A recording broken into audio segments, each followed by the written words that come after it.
Bonsoir à tous, madame, monsieur. Nous continuons de porter notre deuil parce qu'ils auraient pu être les miens, je le redis ici, ils auraient pu être les vôtres, les 7 de Kumba.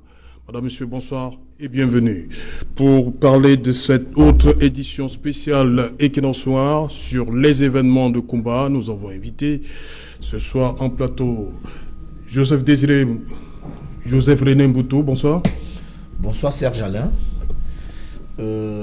Je trouve indiqué, si ça n'a pas déjà été prévu, qu'avant que nous ne commencions tout débat ce soir, si nous pouvons observer... Oui, on va le faire, c'est prévu. Okay. On va déjà présenter le panel. Bonsoir et bienvenue. À côté de vous, il était déjà là hier. Baristan Kamwa. Welcome once again. Mr. Serge, thanks so much for the invitation, and I'm happy to be here.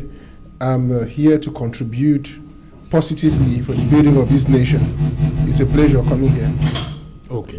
Merci. Hilaire Zipan, bonsoir. Bonsoir, Serge Alain. C'est avec beaucoup de difficultés que nous allons essayer de débattre ce soir. Parce que vraiment l'émission est grande. Et ce n'est pas de gaieté du cœur que nous venons sur ce plateau. Il faudra que nous tirons vraiment, véritablement les leçons de cette situation. Que nous trouvons les solutions. Nous qui postulons à la responsabilité dans la République. C'est avec cet élan de regret que ma qualité de responsable du mouvement progressiste, je vais participer à ce débat. Merci. À côté de vous, Charles Dicam. Charles, bonsoir. Bonsoir Serge Anéoutou, bonsoir aux très nombreux téléspectateurs d'Equinoxe. J'aurais aimé ne pas avoir à m'indigner de nouveau, mais malheureusement, c'est encore arrivé. Je ne sais ce que nous tirerons comme leçon ce soir que nous n'ayons déjà tiré, mais espérons. Les voies du Seigneur sont impénétrables, mais espérons que certains, ceux en charge surtout de la sécurité et de la vie des Camerounais, prennent enfin la pleine mesure de ce qui arrive dans notre pays. Voilà, madame, monsieur, nous avons également convié au débat ce soir Nicoline Nwénouchi-Wazé. Elle est en direct de la capitale Yaoundé. Elle est là, au-dessus, vous pouvez voir. Padi Assanga, lui, il est en direct de Berlin. Madame, monsieur, tout de suite donc, en la mémoire, une fois de plus, des 7 de Kumba, parce qu'il y a un qui est passé de Via Trepa aujourd'hui, en la mémoire de ces 7 minutes de silence.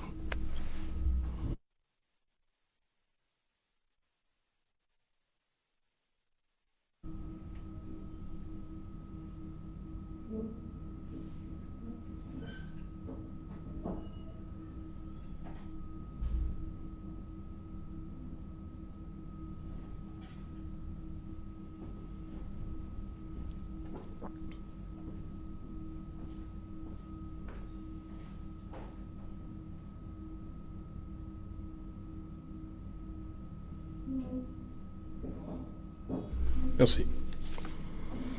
Voilà, bienvenue une fois de plus, cher monsieur. Je crois qu'on va prendre la direction de Yaoundé d'abord. Honneur aux dames. Nicoline Nwénouchi-Wazé, vous êtes... bonsoir. Good evening, Alan. Thank you for having us here. I'm Nicoline Nwénouchi-Wazé. I'm a gender and development specialist, one of the chairs of Cameroon Women Peace Movement and a civil society activist. Thank you. Voilà, vous l'avez dit, vous faites partie du Cameroon Women's Peace Movement, KWPM, c'est bien cela. Yes. Comment le KWPM accueille ce qui s'est passé hier à Boya, à Kumba? Yes, Alain, it's rather unfortunate that it's yes another attack on women and children in the ongoing crisis in Cameroon, and it has been a black weekend for us. As you can see, we have all been in the mourning attire for being those parents that kill our own children.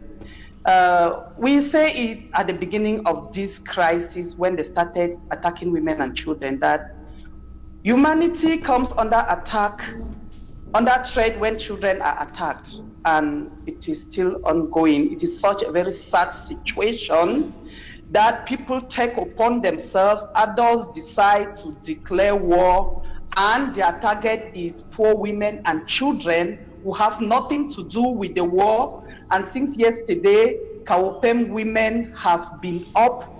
Our first statement denouncing this killing went out yesterday around midnight. We have written to the United Nations, to African Union, to all the authorities, and we want the perpetrators of this yet another crime to be called to order. Enough is enough. We've seen enough of this. Women have been decapitated, their body parts desecrated, and we are tired, we are fed up. We are tired of these men who think they own the world and who think women and children as their objects for them to use as they desire. We are tired, and we are here today to tell men that enough is enough of this world. We have sent out so many calls for ceasefire, for peace, for dialogue. We submitted them to the Prime Minister. We gave all that it needed, but we have never been heeded to, because they look at all as just women. Hello, men. Remember what happened in Liberia. Don't force us. We are ready. We are telling men that enough of this killing. We cannot be the parents that tell our children that education is the key. We tell them that education is a development multiplier. We tell them that they are the posterity, that they are the demographic dividends of this continent. And we turn around and they go to school to learn their brains, the brains that are supposed to be in their head, are littering their classrooms, their own blood instead of ink, soak their books.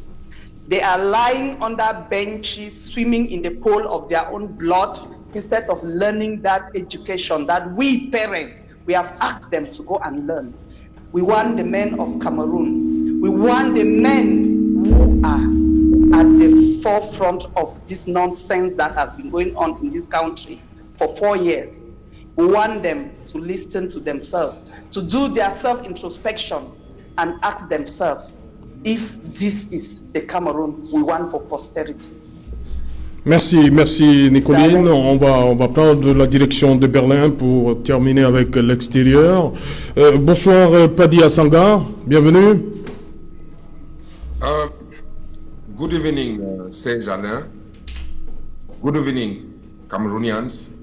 I have a very, very heavy heart. I also want to say good evening to my school friend, Speedy. I want to say good evening to Alain Zipan. We met in Yaoundé. Serge Alain, Cameroon is crying, Africa is crying, and the world is watching. There is a problem. We Africans, we have a problem, and it seems as if each time we are in conflict with ourselves, we tend to look towards the white boys, but we forget to know that these white boys, they don't care about us. Our lives are just as good as any object, and thus the lives of our children. I have not slept since last night. You can see it from my face. I have been receiving calls from Kumba. I have received calls from my friends here in the diaspora. I have received calls from relatives of those children who were killed in Kumba. It is a very, very sad situation, and I can feel the pain that my sister is feeling. As a mother, those pains, some of us men, we don't go through, and it is unacceptable that we sit and watch this thing happen. Serge Alain, some of us are going to go amok here in Europe. Take it or you leave it, some of us are going to go amok here in Europe, and we might find ourselves in prisons because this thing has been cooked up from the diaspora and sold to our people at the home front. They give our boys odeshi, they give them drugs, and they set them to go and kill our own children, while the white boys sit in their countries and give safe passage to these people and then we turn around and write letters to them and say, European Union come in, African Union come in, and so on. Please, Serge Alain, let's be serious. I want to say this. The perpetrators are known, and nobody should come and tell me that it was done by the military or it was not done by the military. No. Ngabu was done by the military. Pinyin was done by the military. And this is an amber job. So I'm not here to create any polemics. And those of us who are Cameroonians, who feel the pain that our people are going through, we are going to act. There is going to be retaliation, and the blood of those young children cannot go in vain. I have seen people written to the African Union, but it is time for us Cameroonians to take actions, and if it means going after our own out here in the white boys' country, we'll do it and go to prison. People are safer today in Cameroon in prison than when they are in Koningi. Serge Alain, I want to use this your platform to give what we call droit de réponse. A certain Mr. Patrick Folwe or Fozi, who is from the CPDM, or is it Fiz Folwe or something. He said that we met in Berlin or in Cologne to collect arms or to collect money to buy arms to send to Cameroon. It is a lie. It's not true. We met in Munich with Kawala. We met in Munich with Maître Sim. We met in Munich with Maître Aliscom, and the agenda of that meeting is well known. We were to talk about a political transition. Remember, at the time, those who met in Cologne to buy arms, they attacked Kawala, they attacked Maître Aliscom, they attacked Maître Sim, and even came into that forum to disrupt us, just to later on go and converge in Cologne to buy arms. So that CPDM stooge who came and lied about Kawala, Maître Sim, Maître Aliscom, he should be called to order. And I think the days ahead, the organizer of that CPD, Cameroon Patriotic Diaspora, Dr. Ita Ewane, she will give him the real droit de réponse. Serge Alain, my heart goes to all of you people. Stay strong. If it means that we start fighting ourselves here to protect our children back home, we'll do it. Thank you, and thank you very much indeed. Voilà, vous partez pas, on va vous reprendre avant la fin de l'émission. Merci Padi Asanga. On vient dans ce plateau, je vous ai pas eu hier. Ce qui s'est passé hier à Kumba, je commence par le représentant, le militant RDPC, Joseph René Mboutouze. Ce qui s'est passé hier à Kumba. Ce qui s'est passé hier à Kumba, Serge Alain, est d'une barbarie et d'une sauvagerie inacceptable. Ce qui s'est passé hier à Kumba doit être condamné par tous les Camerounais, de quelque parti politique que ce soit, doit être fermement condamné. Ce qui s'est passé hier à Kumba doit être condamné par l'ensemble des médias et des journalistes du Cameroun. Parce que nous avions atteint un pic hier qui est inacceptable. Faire assassiner des enfants de 9, 10, 11, 12 ans, je crois que le plus vieux, 12 ans, ouais, 12 ans. Ce n'est pas possible. Et les faire assassiner de quelle manière, Serge Alain? Avec des machettes. C'est-à-dire, on te fend la tête, il faut frapper plusieurs fois, Serge Alain. Vous avez vu ça, c'est horrible. On ne peut pas tolérer cela, Serge Alain. Et au Cameroun, il y a des gens qui ont pensé que armer ces sécessionnistes était la solution pour arriver au pouvoir ou bien pour atteindre leurs besoins personnels. La question d'aujourd'hui, c'est qu'est-ce qu'il faut faire? Oui. On va arriver. Je vais d'abord prendre les avis. Hein. Ok, on y arrive après un second tour de table. Ce qui s'est passé hier pour vous, je commence par Charles Dikam. Moi, je suis très embêté parce que je suis fatigué des indignations. Je voudrais juste dire une chose. S'il y a un père de famille ou une mère de famille ou un grand-père comme moi qui peut se réjouir de ce qui s'est passé, ce que j'ai vu, alors celui-là ne mérite pas le souffle de vie que le Seigneur seul donne. que je voudrais dire, et là c'est le citoyen camerounais qui s'adresse à ses compatriotes, ce n'est pas le représentant du MRC. Je voudrais dire à mes compatriotes que depuis de nombreuses années, nous n'avons eu de cesse de dire que nous allions vers l'horreur. L'horreur des horreurs. Nous n'avons pas été entendus ni écoutés. Je voudrais dire à mes compatriotes que, à l'heure où nous parlons, nous avons des compatriotes auxquels on a collé le motif d'insurrection parce que l'un des premiers motifs pour lesquels ils demandaient que vous tous, vous et moi, demandions à nos gouvernants de faire un point, un stop, de s'arrêter et de régler le problème du Nozo.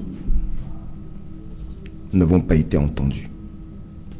Alors, je pense que ce soir, nous allons peut-être faire fi des chapelles politiques. Justement. Et que chacun d'entre nous fasse appel au peu d'humanité qu'il a en lui. Nous avons commencé cette émission tout à l'heure par une minute de silence. Je voudrais également me permettre, humblement, mais je suis Camerounais et c'est mon droit, d'interpeller ici notre père à tous. N'en déplaise, Monsieur le Président de la République.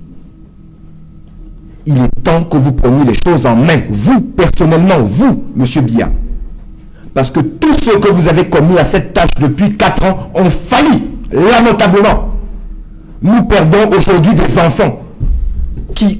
Pourquoi sont-ils venus sur Terre? Bon sang, qu'avons-nous fait? N'est-il pas possible, moi, citoyen lambda que je suis, j'accepte d'aller, moi, en Ambazonie demain. Si vous me donnez la garantie que je peux ramener ces enfants à une table pour que vous leur parliez. Il est grand temps que ça s'arrête. J'en ai assez. Si je peux passer mon tour, je reviendrai. Ok. Il n'en dit pas. Oui. Beaucoup d'émotions. Il y en a qui disent que c'est de la comédie. Hein. Non. Ils disent que c'est de la comédie. Non. Il n'y a pas de hiérarchie dans l'horreur. Serge Alain, il n'y a pas de hiérarchie dans l'horreur. Ils nous regardent, ils disent que c'est de la comédie. Non, non. Aucune revendication ne doit appeler à la mort. L'organisation sociétale est définie par les politiques. Il y a des mécanismes qui permettent de faire ces revendications. La solution ultime ne peut pas être la mort. Non, ce n'est pas possible. Dans tous les cas, les innocents ne peuvent pas payer pour ceux qui réfléchissent. Ce sont des innocents. Ils n'ont pas décidé à naître. Ils avaient besoin d'une éducation. Ils avaient besoin d'un cadre. Et même, s'il faut revendiquer, au pic de la revendication de l'UPC, il n'y avait pas d'atteinte aux enfants. À aucun moment. C'est inadmissible. C'est inconcevable. Et au-delà des cris de l'interpellation, il faut que nous, les politiques, nous prenions nos responsabilités. C'est fini. Nous avons atteint le sommet de l'horreur. Après le 14 février, le 24, où allons-nous nous arrêter? Où? Et je crois savoir que le 10 septembre, lorsque le président de la République appelait au dialogue, il avait décrit les conditions qui avaient amené dans cette situation. Dans un discours que nous avons trouvé captivant. J'ai personnellement participé au grand dialogue. Il y a eu des recommandations qui sont devenues des résolutions.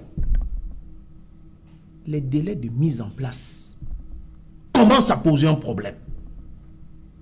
Il faut donc, tout en étant responsable, Monsieur le Président de la République, vous avez instruit le Premier ministre de continuer ce dialogue. Il est le président du comité de suivi. Je pense que les hommes d'église qui ont participé à tout ce dialogue, les hommes politiques, Vous avez posé des actes pour qu'ensemble nous puissions décrisper la situation. Mais il faut aller maintenant plus loin. Plus loin pour que la République se mette d'abord debout. Et qu'ensemble, nous montrons que nous allons surmonter nos rancœurs. Ce n'est pas possible. Ah donc, les politiques doivent rapidement se retrouver. Au-delà de toutes les chapelles, il faut que ceux qui sont en responsabilité dans les partis politiques prennent d'abord cet acte de courage, le plus tôt possible.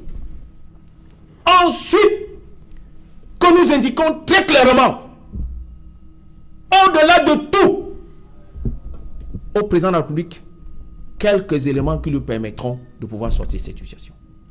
Il est temps, nous allons nous rassembler, pas derrière le président d'un parti, mais derrière celui qui est garant des biens et des personnes de cette République. J'ai dénommé Paul Biya.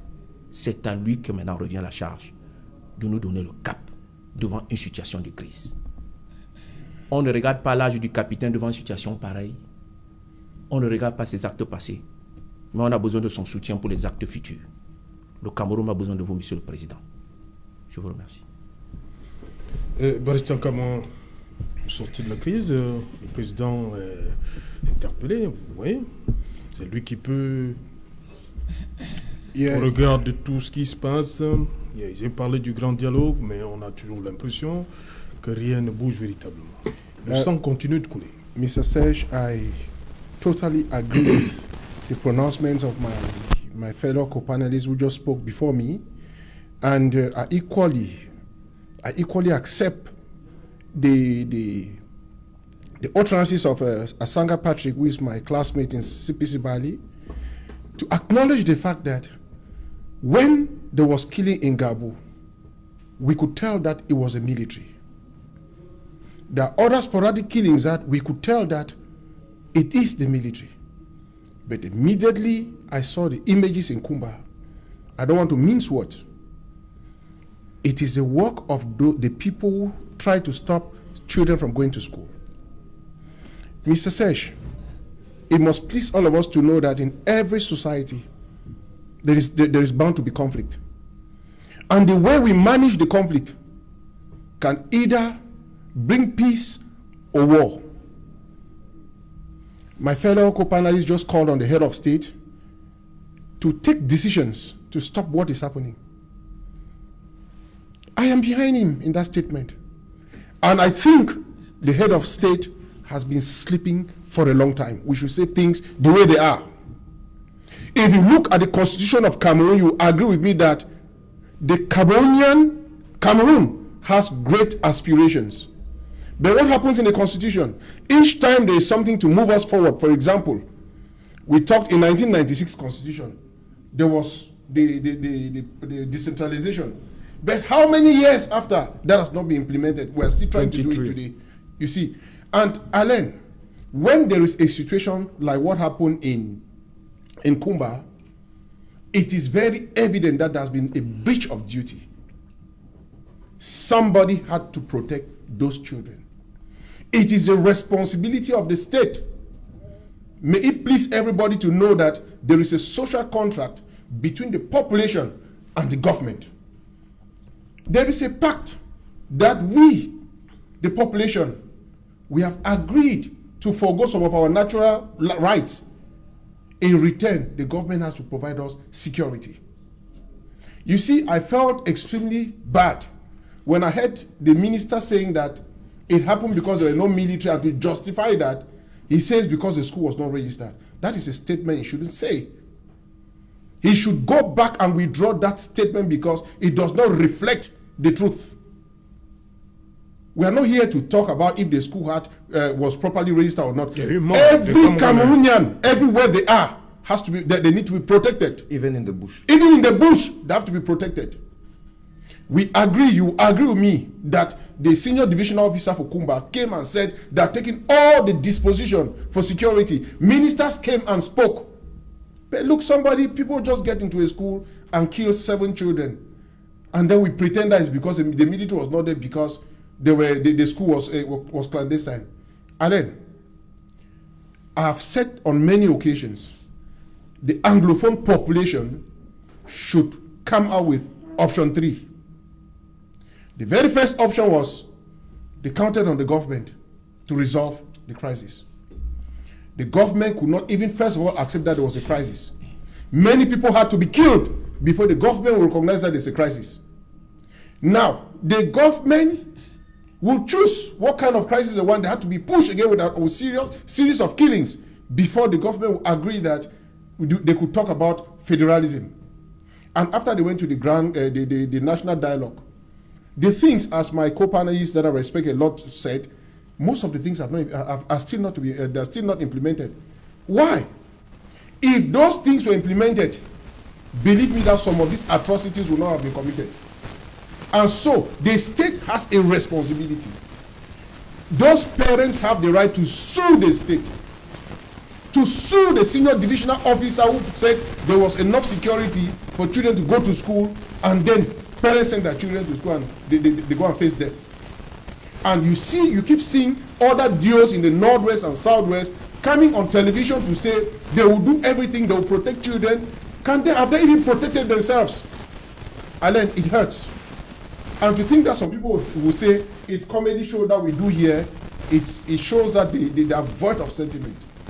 If somebody who has a child, who brings up a child, who loves a child, will not make those types of statements. It's a very stupid statement. And whoever makes such a statement, he says, shame unto you. We are mourning those children who went to school aspiring to be like you and I here today, tomorrow, and were brutally assassinated. And then he has to stop. Even if it means that the president should stop down for him to stop, let him do it. My brother said that he's ready to go to Southwest to give his to Southwest. If whoever is obstructing peace in this country should leave us alone. Thank you, Alain. Ok, et Joseph René Mboutouzé, vous avez commencé à vouloir nous dérouler. Hein. Qu'est-ce qu'il faut faire dans l'urgence? Oui, Serge Alain. On a beaucoup parlé du Nozo étant à Douala, oui. Yaoundé, oui. Garouam, Maroua, Samelima, Bolova, Bafoussam, mais peu de gens sont allés au Nozo pour savoir exactement ce qui se passe au Nozo. Il faut peut-être que les gens y aillent.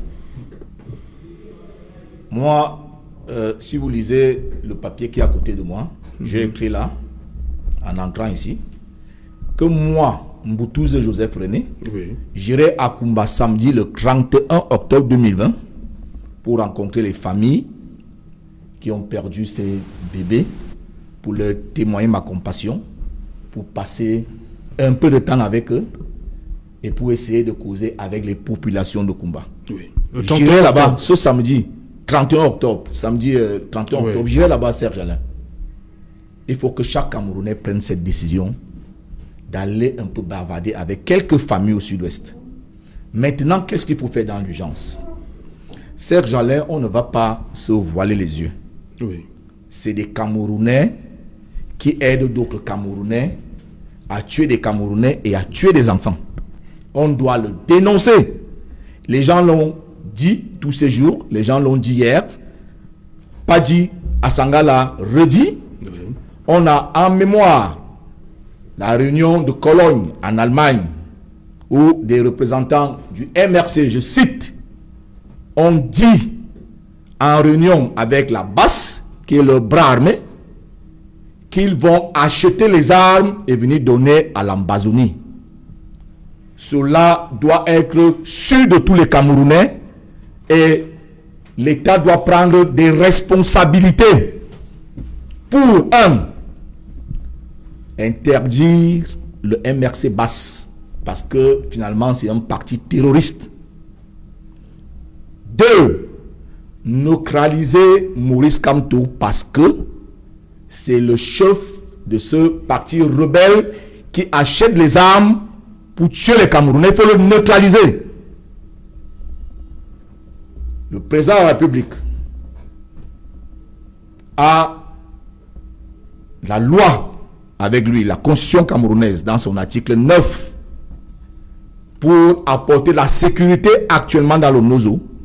Je pense qu'il est peut-être temps d'utiliser cet article 9 en décrétant soit l'état d'urgence, soit l'état d'exception. Nous nous souvenons, lorsqu'il y a eu le commandement opérationnel à Douala, comment pendant des années les populations de Douala ont respiré avec le grand banditisme qui avait envahi cette ville à un moment donné. Il y a l'opération Bamenda Clean qui est en... Voilà, l'opération Bamenda Clean qui a apporté des solutions qui sont visibles et qui vont se poursuivre bientôt en termes d'effets et peut-être d'impact pour une paix durable dans cette région.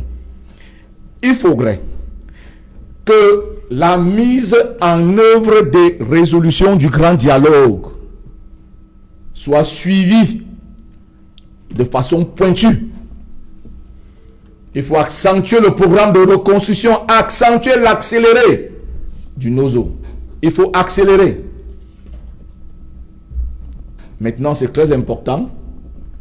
Le président de la République, dans l'un de ses discours, dans les années qu'on a qualifiées années de braise au Cameroun, des années 90, a dit l'école aux écoliers, la politique aux politiciens. Il faut que cela revienne et que cela soit entendu. Comment faire pour débarrasser la jeunesse camerounaise du virus de la politique et la réconcilier ensemble? Il faut réconcilier la jeunesse camerounaise autour d'autres valeurs que des luttes politiciennes. Nous avions un Conseil national de la jeunesse, qui est une institution qui est supposée être présente dans toutes les régions du Cameroun et dans tous les départements. Nous voulons entendre ce Conseil national de la jeunesse. Parce que je suggère, et je l'avais déjà dit, lorsque nous avions parlé des événements de Gabou ici, Serge Alain, qu'il faut trouver un moyen, un moment, pour que les jeunes du Cameroun s'asseyent. Parce qu'au grand dialogue national, il n'y était pas. Il est peut-être temps d'appeler les jeunes dans l'ensemble du Cameroun pour qu'ils s'asseyent et qu'ils se réconcilient autour d'autres valeurs qui ne sont pas des valeurs politiciennes. Il faut peut-être que la politique revienne aux politiciens. Ça ne veut pas dire que les jeunes ne peuvent pas faire de la politique, mais il faut davantage encourager les jeunes à aller à l'école. Mais lorsqu'il faut tuer les enfants qui vont à l'école, ça pose un problème. Qu'on laisse les enfants en dehors de la politique, que les politiciens fassent la politique et qu'ils laissent les élèves et les étudiants aller à l'école. L'avenir du Cameroun en dépend. Parce que la qualité des ressources humaines dépend de la participation de tous les Camerounais à l'éducation à travers l'école. Alors, Serge Alain, lorsque j'aurais dit ceci, je voudrais une fois de plus présenter mes vives émotions, mes vives condoléances à ces familles qui sont endeuillées. Qui vous attendent déjà le 31 parce oui, j'irai là-bas le 31 octobre de cette année. Ça, c'est un samedi, j'en ai décidé ainsi. Ok. Voilà, Charles Ndjikam, pour vous, qu'est-ce qu'il faut faire dans l'urgence? Bon, j'ai dit tout à l'heure qu'au-delà de la chapelle politique pour laquelle je suis présent sur ce plateau, je suis d'abord un citoyen. Je suis d'abord un citoyen camerounais. Je vais sortir de la distraction que j'ai entendue tout à l'heure. Je crois que c'est un logiciel qui a du mal à s'arrêter ou à se réadapter au temps. Moi, citoyen camerounais, j'aurais voulu dire à M. Mboutou que nous allions ensemble le 31. Merci Mais beaucoup. si nous y permettez, il y a quand même une inscription. Pour que nous y allions ensemble, je voudrais que tous ces fonctionnaires haut gradés en situation là-bas me montrent d'abord que leurs propres enfants y vont. Parce qu'ils sont payés avec mon argent, le vôtre et celui de tout le monde. Je doute fort que parmi les enfants qui sont décédés là, il y en ait de ces sous-préfets, préfets et de ceux que nous avons pu voir à l'antenne depuis hier et qui sont entourés de soldats en gilet pare-balles. Qu'on arrête de plaisanter, qu'on arrête de prendre les Camerounais pour des imbéciles. Vous avez voulu jeter l'opprobre sur une partie de vos compatriotes, parce qu'ils sont vos compatriotes, ceux-là que vous avez qualifiés tout à l'heure de je ne sais trop quoi. Mais je voudrais vous dire que le problème du Nozo, ils n'en sont pas à l'origine. Je pense que le problème du Nozo, le MRC n'a rien à y voir. Alors arrêtez de distraire les gens. Nous avons demandé, nous nous sommes promis ici, sans se le dire, qu'on aurait un débat responsable. Pour une fois, faites semblant. Notre compagnoniste à côté de vous a rappelé qu'avant que ceux avec lesquels vous gouvernez ce pays depuis 38 ans n'acceptent qu'il y avait un problème au Nozo, il a fallu quoi? Des années et des années. C'est de cela qu'il est question. Les responsabilités, il ne faut pas les fuir. Les responsabilités, c'est le parti État RDPC, vous qui l'avez. Si moi je tombe dans un caniveau tout à l'heure parce qu'il n'y a pas de dalle au-dessus, c'est vous qui en avez la responsabilité. Ça fait 38 ans. Ces gamins, mais dites-moi, nous ne sommes pas en Côte d'Ivoire où il y a la FESI. Le milieu estudiantien et scolaire ne fait pas de politique. Ces bébés qui sont à peine nés ne faisaient pas de politique. Mais depuis le temps qu'on a demandé qu'on s'arrête et qu'on règle un problème qui concerne des Camerounais et pas personne d'autre. Il n'y a pas d'étrangers. Ceux que vous qualifiez de MRC basse et compagnie, ce sont vos compatriotes. Vous devrez vivre avec eux. Ne vous en déplaise, comme vous souffrez de vivre avec moi. Donc à un moment donné, il va falloir que ça s'arrête. On a parlé de grand dialogue. Mais ce grand dialogue, c'était qui? C'était vos camarades d'entre vous. Et quelques personnes qui ont de bonne foi, comme mon copanéliste à côté de moi, sont venus vous assister. Qu'est-ce qu'il en est? Qu'est-ce qu'il en est advenu? Qu'on s'arrête. De grâce que cet esprit de suffisance qui caractérise votre régime. Changez d'habit. Changez d'habit. Attention. Alors où je parle, que ce soit chez lui à Santa Barbara Camto, que ceux qui sont à Neubel, qui entendent qu'ils sont dans la situation dans laquelle ils sont, parce qu'ils ont demandé la résolution, entre autres, de ce problème-là, particulièrement de ce problème-là. Vous pouvez me dire ce qu'ils y font? Arrêtez de distraire les Camerounais. Allons à l'essentiel.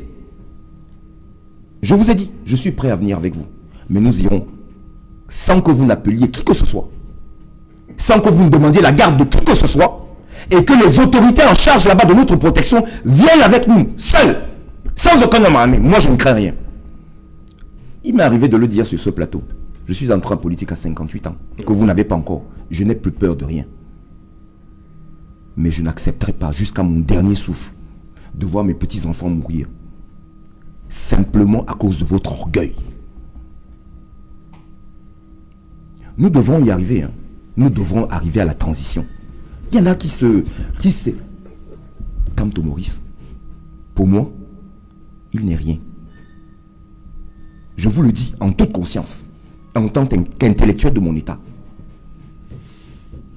C'est peut-être les idées qu'il véhicule, qui lui survivront. Mais ce n'est pas l'homme que je suis. Je veux que vous le compreniez très bien. Quand je marche, je ne marche pas pour Camto. Je marche déjà pour moi-même et pour mes enfants. Alors, demain, nous obtiendrons une autorisation pour que nous marchions ensemble, pour nos enfants, pour dire non à la guerre. Alors, je vous charge de le faire, puisque ce sont vos camarades. Demandez-leur l'autorisation. On l'organise là, cette semaine. On marche tous ensemble. Moi, je prendrai avec moi tous les militants, j'en prendrai la responsabilité de mon parti. Et nous serons tous aux premières loges, ensemble. Et ceux qui voudront se joindre à nous. Je vous mets au défi.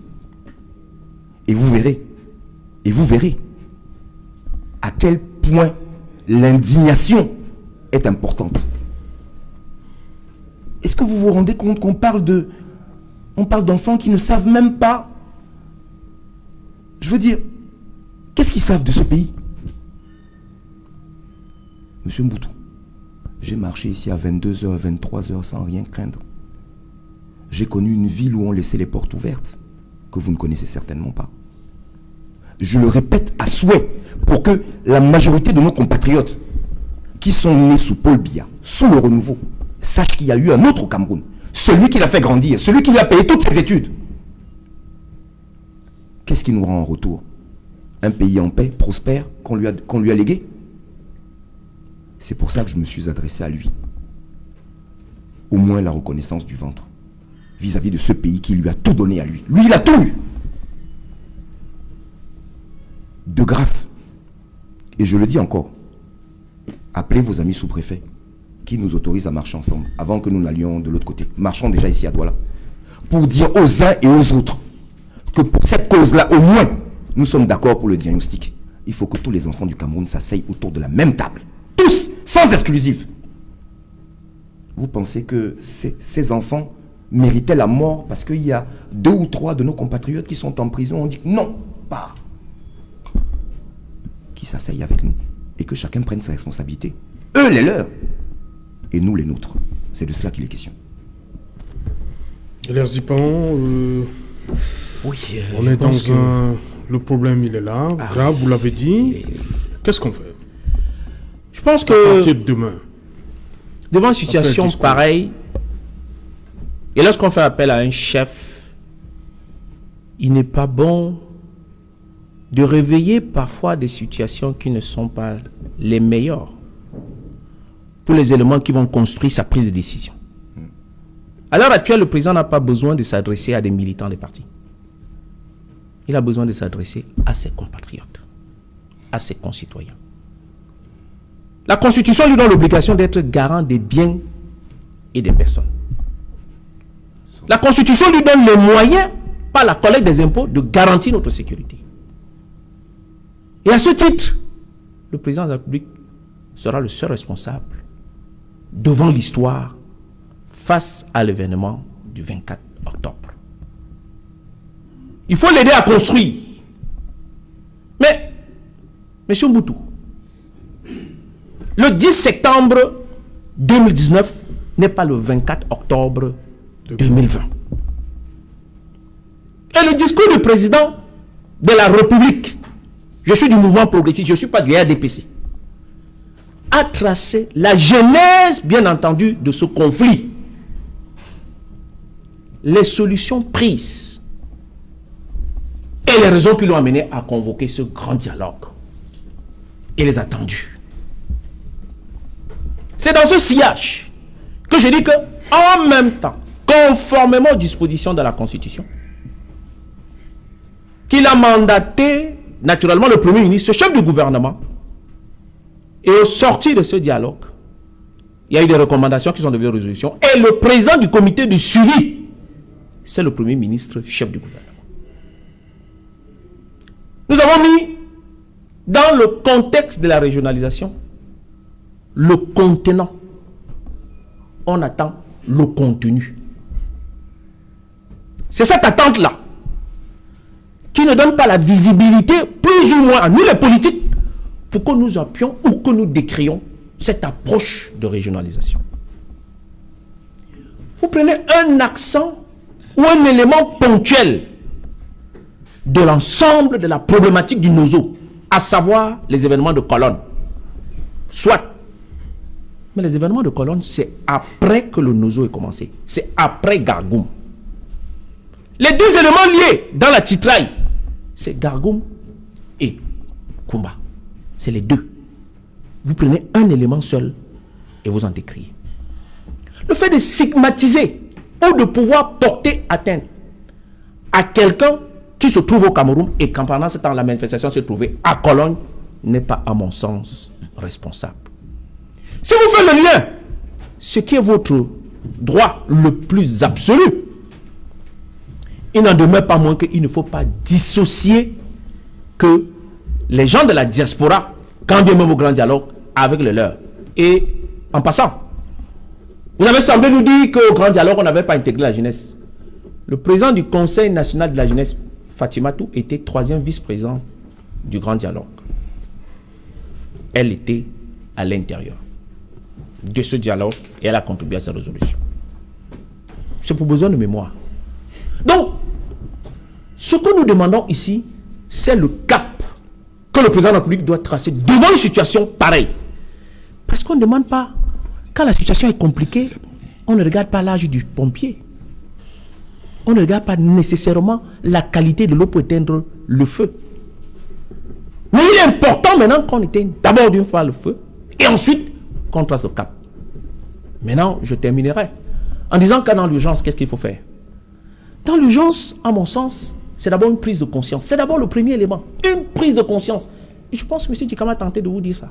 Une prise de conscience en tant que citoyen. Parce que c'est quand il y a la paix qu'on fait la politique. On ne fait pas la politique dans la guerre. Et les partis politiques sont des associations, des intermédiaires sociaux. Et tant qu'il n'y a pas l'État, ils ne peuvent pas exercer. Donc ils sont après l'État, après la sécurité, après la paix. C'est à ce moment-là qu'on fait la politique. Pas avant. Avant, on défend la République. Pour l'heure, nous défendons la République. Et pour mieux défendre la République, il nous faut un chef.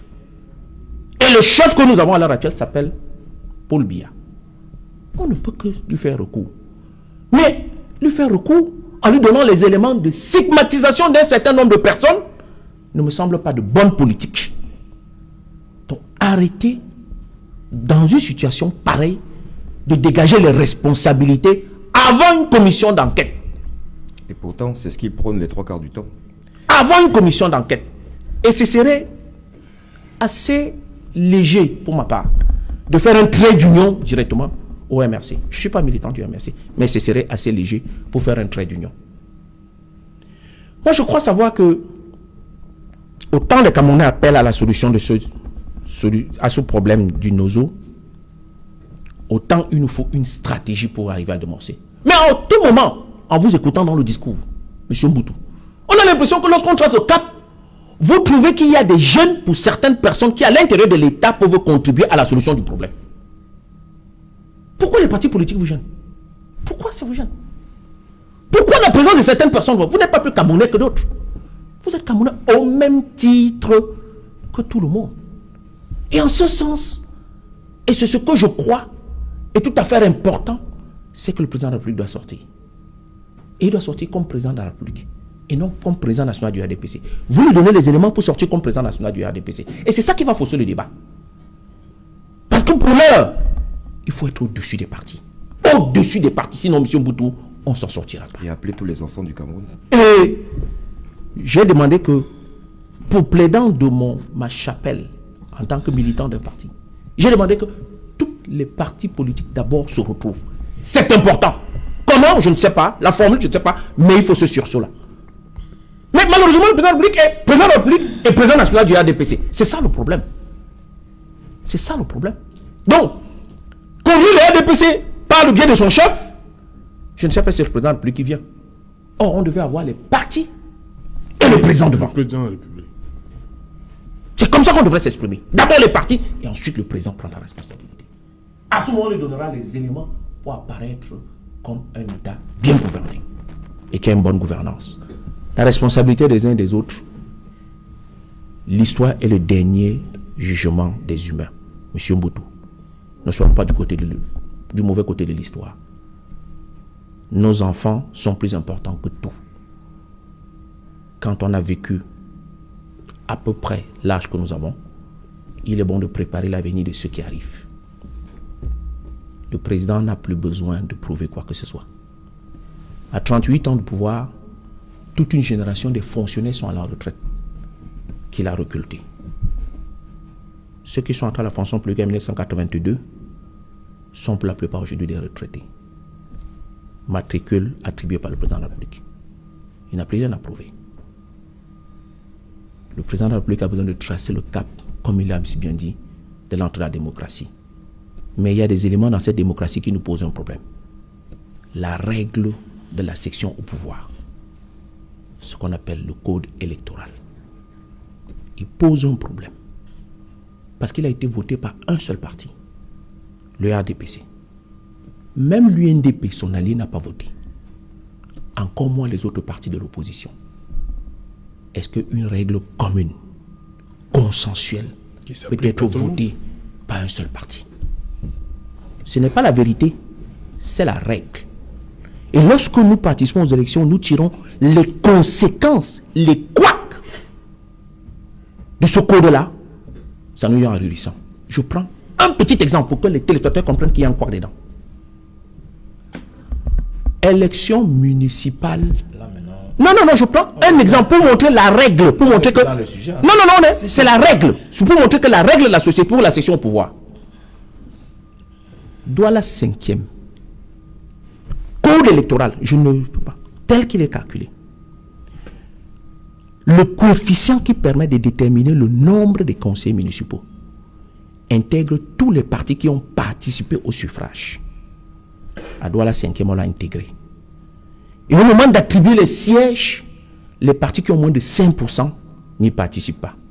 Le PADEC n'a pas eu de siège, mais le coefficient est déterminé. Vous venez à Douala premier.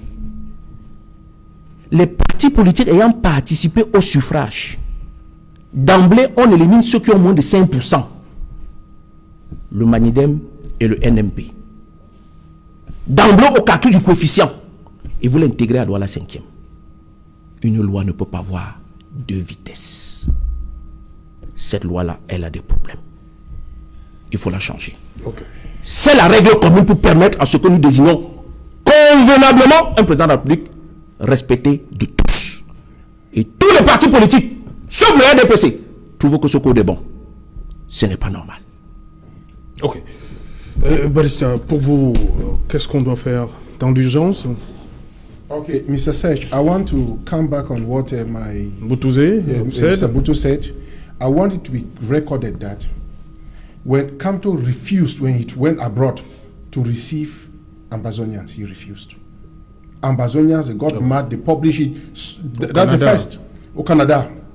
The second thing is, Ambazonians, when Kamto asked for the match, they said nobody should respect that. So from those two facts, you can see that Kamto has nothing to do with Ambazonian or trying to give weapons to Ambazonian. By the way, what is it going to profit him? He wants to be the president of every Cameroonian, not a divided country. Now, Alain, you asked me the way forward. Alain, the very first thing we should do is that the government, the head of state, should be honest. Serve honesty to admit that he erred, that he has betrayed the confidence that people gave him. That same confidence that the Anglophones are revendicating. That same confidence that pushed the Anglophones, that same betrayal that pushed Anglophones to ask for what was genuinely theirs. When the president is humble enough to know that he made a mistake, honestly speaking, not only Anglophones, the co-panelist said something which is very important that we should take very serious. He has been there for 38 years. People that he employed have gone on retirement. So the president does not go on retirement. And then we've come to a new kind of administration. If you look at the world, the president is no longer an autocrat. The president does not behave as a chief in a village. The president is outgoing. You will find the president intervening in situations before they get worse. And then the government should be honest and humble. Now, we cannot solve the Anglophone crisis without looking at the root causes.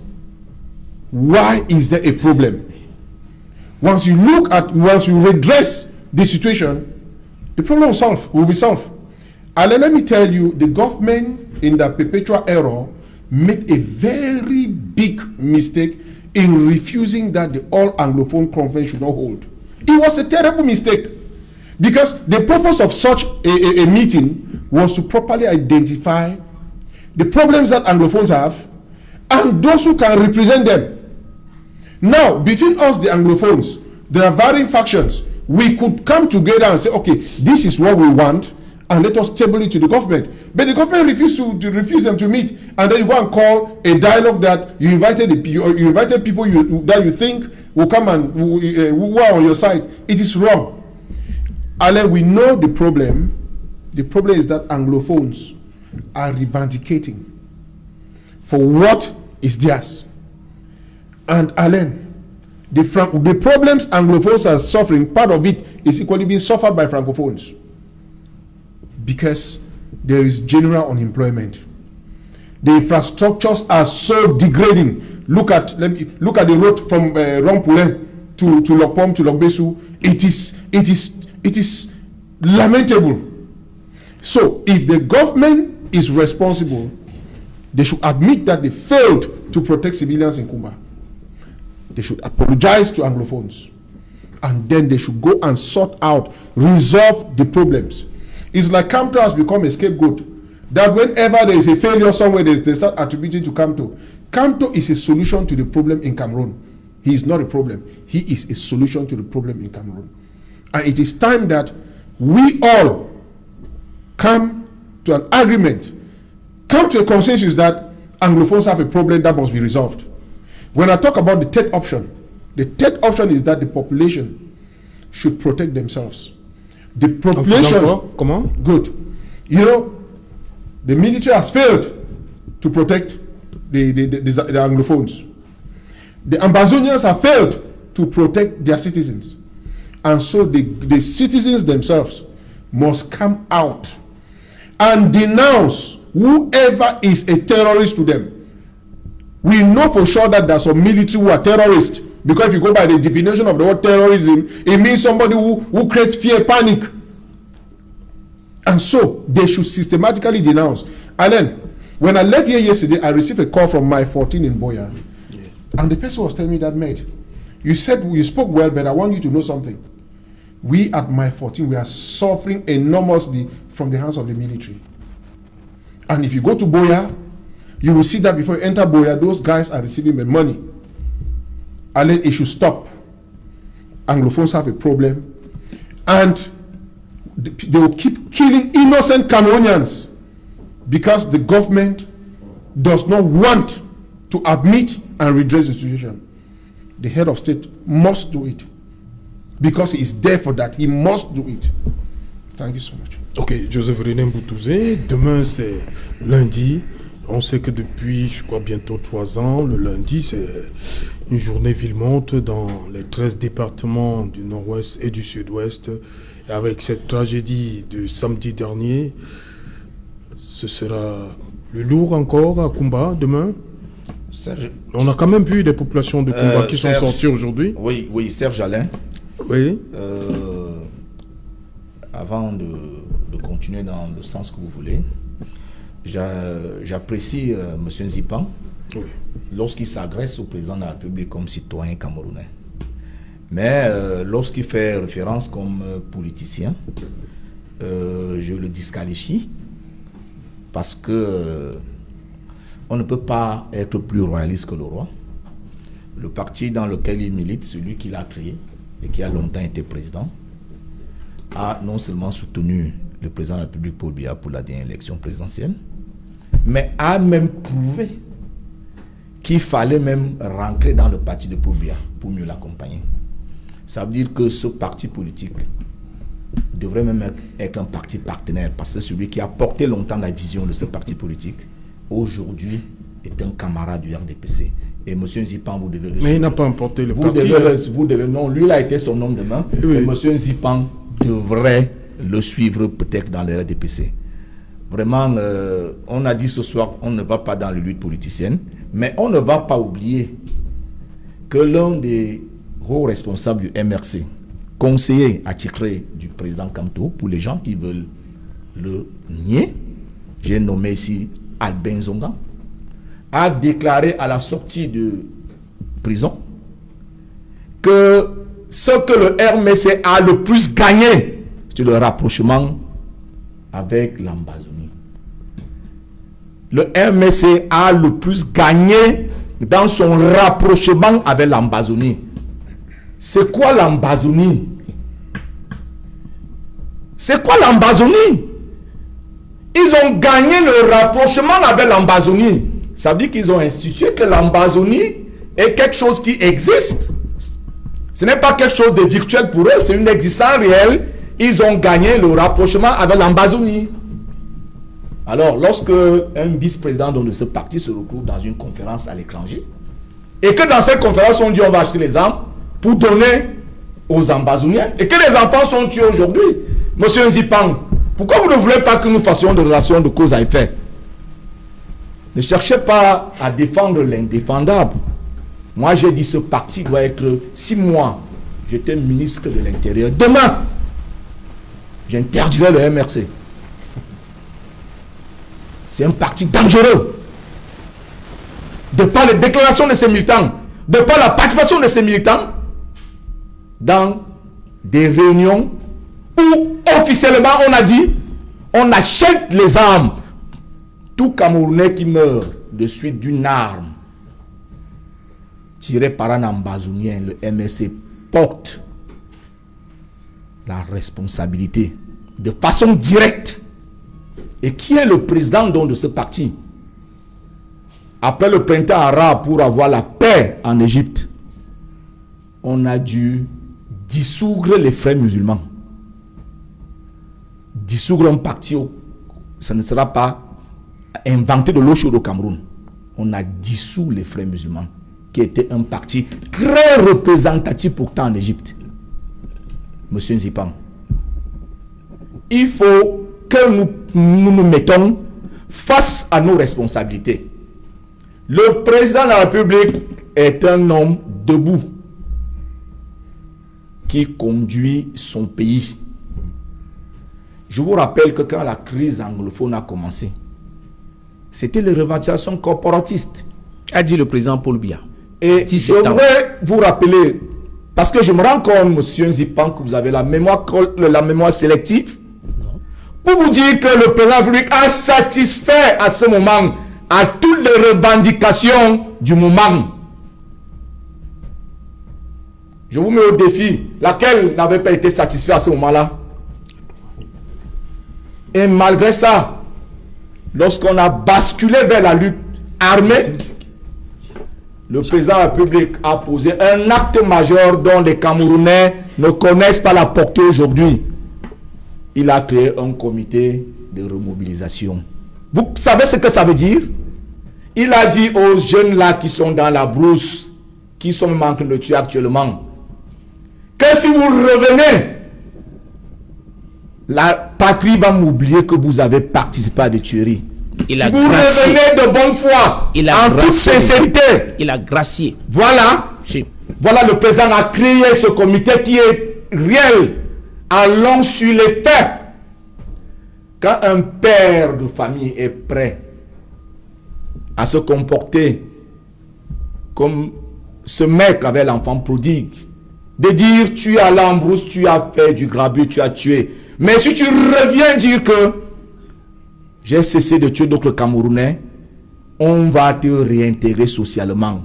Est-ce que vous pouvez mesurer la portée? Ce n'est qu'un homme de paix qui peut atteindre ce niveau, monsieur Nzipan. Vous comprenez bien? Ce n'est qu'un homme de paix. Le président Paul Biya a fixé le cap. Mais je voudrais vous dire que Charles Tilly, dans le répertoire d'action collective, moi je n'ai pas fait sciences politiques, mais j'ai quand même lu quelques écrits de Charles Tilly, bien entendu, a dit qu'il y a deux façons de faire la politique. Soit on la fait par le haut, soit on la fait par le bas. Exact. La participation par le bas, c'est celle que le MRC a choisie. C'est-à-dire la participation qui est interdite sur le plan institutionnel, qui est donc du terrorisme, des sit-ins, des marches insurrectionnelles. Malheureusement, c'est cette participation par le bas que le MRC a choisi. Et dans tous les pays du monde, on interdit la participation politique par le bas. Et c'est celle par le haut qui nous reste, la participation partisane. La participation à travers le suffrage, parce qu'on entre au palais de l'unité au Cameroun, que lorsqu'on a été voté par les Camerounais en âge de voter, inscrits sur les listes électorales. Exact. Parce qu'il faut faire la part des choses. Exact. Il ne suffit pas seulement d'être Camerounais en âge de voter, mais davantage, il faut aller s'inscrire sur les listes électorales. Et gagner une élection. Voilà.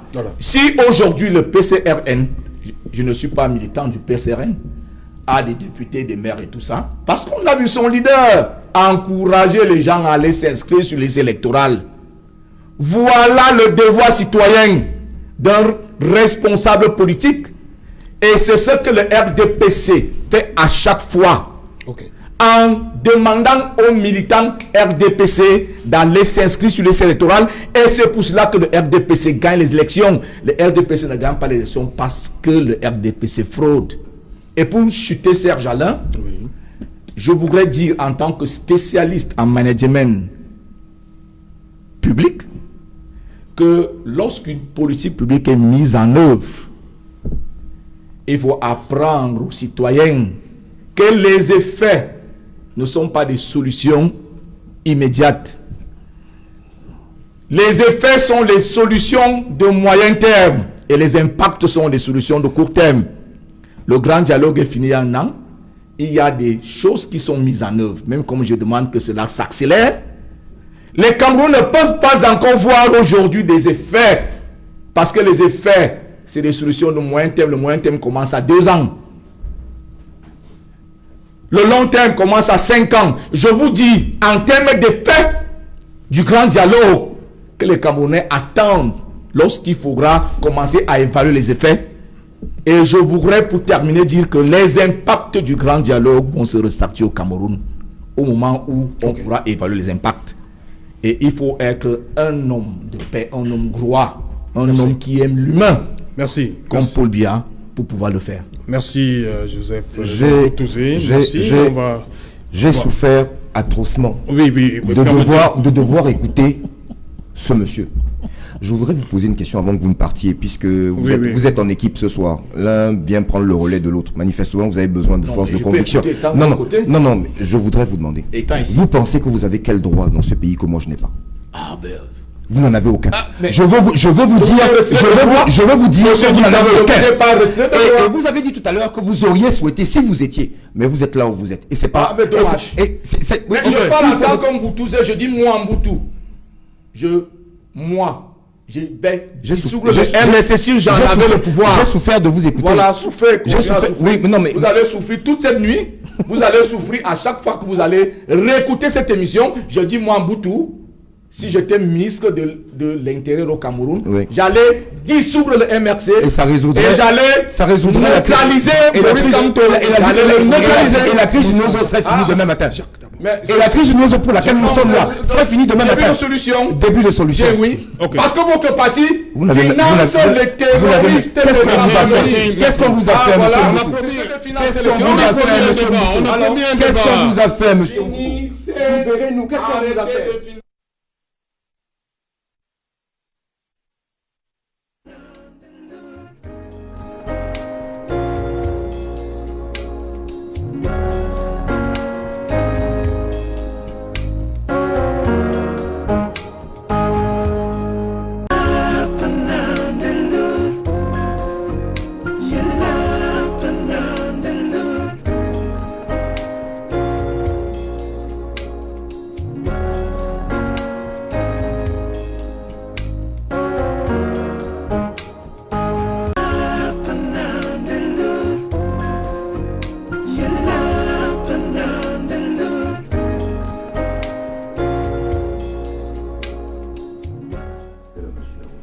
Retour sur le plateau Equinox Soir spécial. Nous allons accueillir deux nouveaux. Nous allons d'abord prendre la direction de Lyon, en France, où nous attend Jacques Megam. Il est du Cameroun Patriotique Diaspora. Bonsoir Jacques Megam. Oui, bonsoir Serge Alain. Bonsoir, je vous remercie. Je voudrais vous rappeler qu'effectivement, je m'exprime au nom de la Cameroun Patriotique Diaspora, mais aussi de l'organisation Respondere Advocatus. Parce que compte tenu de tout le contexte qu'il y a en ce moment et depuis un certain nombre de temps au Cameroun, nous avons créé cette organisation d'avocats camerounais de la diaspora pour poursuivre la chaîne de commandement, que ce soit d'autorités politiques et militaires, n'est-ce pas, qui massacrent les populations qui manifestent. Alors, pour répondre aux préoccupations de votre émission, je voudrais d'abord rappeler à M. Mboutouzé que les braves militaires font la paix et la guerre et désirent la paix. Ça, c'est Adolphe Thiers qui le disait. Lorsque je l'entends tout à l'heure sur votre plateau, je n'ai pas le sentiment que c'est quelqu'un, n'est-ce pas, qui souhaite la paix pour notre pays parce que son discours est particulièrement guerrier. Et la lecture que je peux faire de ce discours guerrier, c'est quoi? C'est que les faucons du RDPC, le parti au pouvoir, ont décidé de prendre en otage le Cameroun. C'est la première lecture que je peux faire de cette intervention. A priori, un responsable politique a vocation à tenir des discours d'apaisement. Et c'est dans ce sens que le CPD va se placer. Pourquoi je dis ça? C'est parce que Luther King disait qu'avoir la foi, c'est monter la première marche, même quand on ne voit pas tout l'escalier. C'est la raison pour laquelle, du 26 au 28 juillet 2019, le CPD a organisé, n'est-ce pas, en Allemagne, un grand forum sur l'urgence d'un dialogue national et une transition politique au Cameroun. Au cours, n'est-ce pas, de ce forum auquel ont participé d'éminentes personnalités comme Maître Alice Com et Maître Emmanuel Sim, ainsi que d'autres personnalités, dont Madame Kawala, la question s'est posée de savoir qu'est-ce qu'il fallait apporter comme solution au sein de la diaspora. Nous avons fait une analyse pendant 36 heures et les solutions qui en sont ressorties, c'est quoi? C'est que les spécialistes ont considéré qu'il fallait premièrement un cessez-le-feu entre les partis. Aujourd'hui, on est dans le cadre d'un conflit armé interne qui oppose deux partis. Et effectivement, pour qu'un dialogue puisse être institué de façon sereine, il faut absolument qu'il y ait un cessez-le-feu. La deuxième chose, c'est que nous avons appelé à un dialogue national sincère et consensuel. Pourquoi nous parlons d'un dialogue national sincère et consensuel? Eh bien, c'est simplement parce que nous avons constaté que, au cours de ce dialogue, toutes les parties n'étaient pas représentées, et c'est la raison pour laquelle, malgré quelques résolutions que pour notre part nous avons acceptées, il est évident que l'exclusion, par exemple, des membres de la diaspora ou alors d'un parti comme le MRC était totalement contradictoire par rapport à l'ambition qui était affichée par rapport à l'organisation de ce grand dialogue national. Et la troisième résolution forte de ce forum de Munich, c'était quoi? C'est qu'il fallait libérer l'ensemble des prisonniers politiques. Pour nous, voilà les trois conditions nécessaires pour favoriser la désescalade au Cameroun. Alors, effectivement, au jour d'aujourd'hui, samedi dernier notamment, il y a eu ce fameux massacre, j'allais dire ce carnage. La question qui peut se poser est celle de savoir qui est responsable. Aujourd'hui, j'entends beaucoup de gens impliquer un certain nombre de personnes, et notamment les Ambazoniens. Alors, je me permets simplement de rappeler que lors des massacres de Ngarbou, on avait indiqué que c'était les Ambazoniens. La réalité a été totalement différente. Il y a eu une enquête indépendante au niveau international qui a démontré quoi? Que c'était les militaires de l'armée camerounaise qui étaient à l'origine de ce massacre. Donc, au jour d'aujourd'hui, au CPD, nous disons que nous ne savons pas du tout qui est à l'origine de ce massacre-là. Nous appelons à un apaisement total entre les partis. Nous souhaitons que soit mise sur pied une commission indépendante pour pouvoir vérifier effectivement qui a pu connaître un tel massacre. Pourquoi une commission indépendante? Nous ne parlons pas forcément d'une commission internationale, parce que quand bien même nous ne faisons pas confiance aux institutions de notre pays, on pourrait quand même associer, n'est-ce pas, à un certain nombre d'experts indépendants nationaux, des personnes qui ont qualité pour aller sur le terrain, interviewer des gens. On pourrait par exemple imaginer que des organisations des droits de l'homme ou des organisations des partis politiques pourraient être représentées dans cette commission indépendante pour déterminer les responsabilités de ceux qui ont participé. Merci Jacques Megam. Je rappelle que le président de la République avait aussi ordonné la mise sur pied d'une commission par rapport à Gbagbo, et les résultats on les connaît, c'est pas seulement la communauté internationale, même au Cameroun. Mais il n'y a pas eu de sanctions. Voilà, et on va prendre la direction de Berlin où nous attend Padia Sanga. Voilà, on accueille donc sur ce plateau Raphaël Ndougou. Bonsoir, bienvenue. Bonsoir Serge Alain, merci de m'avoir convié à cette discussion. Je voudrais me mettre à la place des parents qui sont en pleurs en ce moment, parce que j'en suis un, et je souhaite que tout le monde se mette dans la peau de ceux-là, parce que vous avez commencé l'émission en disant ça aurait pu être le vôtre ou le mien. Non, ils disent qu'on fait de la comédie. Nous tous, chacun peut prendre comme il veut. Mais nous tous, quand on est parents, on essaye juste de s'imaginer à la place de ceux qui pleurent en ce moment leurs enfants. Vous avez d'ailleurs indiqué que le 6e, le 7e est décédé aujourd'hui. J'ai même suivi que une maman serait également décédée parce que le coup du choc. Donc je pense que, quel que soit nos bords, quelles que soient nos appartenances, nous devons laisser d'abord cela pour parler du problème qui s'est passé samedi dernier. Et même si les résolutions viendront après, nous devons tous dire, comment c'est l'homme, plus jamais ça. Parce que ces enfants-là ne savent même pas ce qu'on appelle politique. Ces enfants-là allaient tout simplement, selon ce que nous avons appris, allaient au rattrapage, puisque les lundis, il n'y a pas cours. Voilà. Alors, donc, samedi, c'est une journée, il fallait on va dire normale, pour être au même niveau. Il fallait aller à l'école. Le samedi. Et le bon Dieu en a voulu que ces enfants-là tombent dans ces conditions que nous avons vues. Vraiment, de grâce, je voudrais dire qu'il faut qu'on laisse d'abord un peu nos querelles. Parce que ces gens qui peuvent en ce moment-ci ne peuvent même pas écouter tout ce que nous disons si nous ne pouvons pas être ensemble, si nous ne pouvons pas nous mettre ensemble pour pleurer avec ses parents. Je vous assure que si nous avons encore un peu de l'amour pour les enfants que nous avons laissés à la maison avant d'arriver ici, essayons de nous calmer.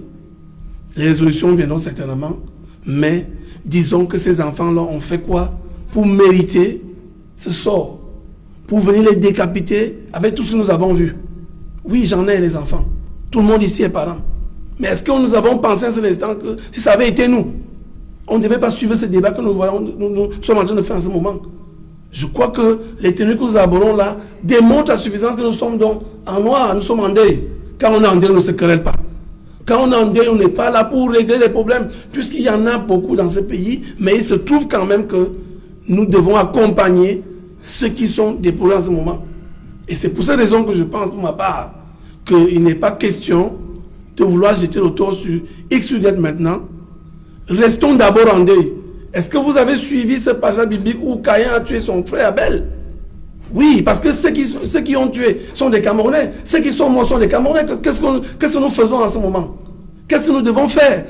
Est-ce qu'il n'est pas possible que nous soyons sur cette table et demandons aux hommes de Dieu? Nous sommes chrétiens dans ce pays. Nous sommes un pays laïque où nous pouvons appeler tout le monde en prière, musulmans comme chrétiens, que nous nous mettons en prière au moins pour 3 jours. Peut-être au sortir de cette prière-là, on va demander un deuil national. Oui, nous prions Dieu ici tous les jours. Nous prions Allah. Est-ce que nous ne pouvons pas prier donc pour dire, en attendant d'aller sur la table de discussion, tout ce que les gens ont fait comme proposition, mais au moins que nous restons en prière, que nous accompagnons ceux qui ont pris les enfants en ce moment, parce qu'ils allaient chercher le savoir. Si nous, on nous avait tués quand on allait à l'école dans nos villages, on ne serait pas en vie. Donc je voudrais dire que, oui, vous nous avez présenté comme étant dans les partis politiques, mais ici, où je suis assis là, je ne voudrais même pas qu'on parle d'un parti politique, si ça avait été un vœu, mais que nous parlons de ce qui s'est passé à Kumba, et que nous trouvons des solutions. Oui, peut-être politique après, mais pourquoi les enfants? Il fallait peut-être venir me tuer, moi qui va déjà vers la cinquantaine. Oui, parce que j'ai déjà les enfants, ils pourront me nommer des mots après demain. Mais pour ceux-là, ils ont fait quoi? Donc vraiment, monsieur Outou, je ne suis pas souvent quelqu'un qui pleure, mais je pleure dans mon cœur. Parce que vous savez pertinemment que quand on perd un enfant, on sait en Afrique que c'est l'enfant qui enterre le parent. Mais quand c'est le contraire aujourd'hui, de là à nous quereller, ce n'est pas ce que je suis venu vers ici. Ok. Voilà, je reste avec vous quand même, Raphaël Ndougou. Vous l'avez vu, la thématique, la crise est dure. 4 ans, mais c'est depuis 3 ans que les armes ont commencé à crépiter, en 2017. Qu'est-ce qu'il faut faire à partir de demain? Oui, à partir de demain, je vous l'ai déjà indiqué, commençons par prier. La prière. Prier, oui, on prie, on se met en jeûne, il y a des mécanismes, nous prions donc pour 3 jours. Maintenant, si vous voulez effectivement que nous commençons à trouver des solutions à partir de cette nuit, nous pouvons dire, d'accord, on voit toujours là où on est tombé, quelquefois on ne voit pas là où on a trébuché. Maintenant, je vous ai dit ici un jour que le feu Frédéric Odor avait dit quand on se noie, on peut s'accrocher sur un serpent. Parce que de toutes les façons, l'objectif c'est de quitter là où il y a les autres troubles, mais arrivé à la rive, le serpent peut vous mordre, ou alors, comme il vous a sauvé la vie, vous pouvez le tuer. Donc il est possible donc que, quand on a déjà tous comme un seul homme, décrié ce qui s'est passé, pleurer nos morts depuis 2016, et puis maintenant on peut dire, d'accord, c'est le Cameroun qui doit rester debout, pas les hommes vont passer, le Cameroun restera. En ce moment dont nous pensons que nous pouvons donc se retrouver, puisque les uns et les autres font des propositions, ce qui est sûr c'est que un jour ou l'autre ça doit prendre fin. Mais quand ça prendra même fin, il y aura des familles qui resteront en pleurs. Il va falloir, au-delà des décisions politiques, trouver également des solutions pour ces familles endeuillées. Donc je crois que il est possible que chaque fois qu'il y a des propositions sont faites, il faut bien qu'elles soient prises en compte. C'est pour ça que je prends l'image du serpent quand vous vous noyez. Parce que de toutes les façons, on sait que le serpent est dangereux pour l'homme. Tout de même comme l'homme aussi, c'est l'ennemi du serpent. Donc du coup, vous êtes dans un endroit où c'est quelqu'un qui peut sauver l'autre. Ça veut donc dire quoi? Ça veut dire qu'on a besoin de tous les Camerounais. Et je crois même que c'est ce que le président avait déjà fait. C'est-à-dire qu'en convoquant le grand dialogue, c'est vrai, même si tout n'a pas été fait, on peut trouver d'autres mécanismes de discussion, de solutions pour qu'on sorte, pour que nos enfants ne décèdent plus, que nos enfants ne soient plus tués. À la fin, on a un ennemi qui ne vient pas de l'extérieur, qui est interne. Qu'est-ce qu'on fait? Qu'est-ce qu'on fait quand un Camerounais prend la machette contre son propre frère? Qu'est-ce qu'on fait? En ce moment, donc, nous pouvons d'abord laisser nos égos.